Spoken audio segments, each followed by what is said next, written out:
नानकटाईची बिस्किटं कोणाला आवडत नाहीत? तुम्हाला पण आवडतात ना? मग घरीच करूया चला. काय नाही हो, अर्धी वाटी तूप घेतलेलं आहे, थोडं जास्तच घेतलं आहे.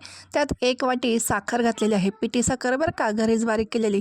चांगलं मिक्स करून घ्यायचं. आता याच्यामध्ये गव्हाची कणिक 1 वाटी, अर्धी वाटी मैदा, अर्धी वाटी बेसन, हे सगळं मिक्स करून घ्यायचं, चाळून घ्यायचं बरं का.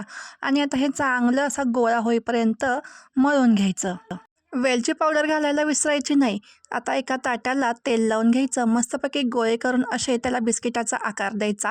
हवे असल्यास डिझाईन करायची, फोर्कच्या साह्याने केली तरी पण चालते. त्यावर काजू, बदाम, पिस्ताचे काप, तुटी फ्रुटी असंही तुम्ही डिझाईन म्हणून लावू शकता. चला आता मी हे चुलीवर बेक करणार आहे, तुम्ही गॅसवर सुद्धा करू शकता.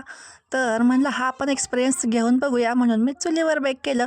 इतकी छान टेस्टी झालेली होती, तर तुम्ही ते पाहू शकता. अगदी बेकरी मिळणाऱ्या बिस्किटाला पण मागे टाकेल.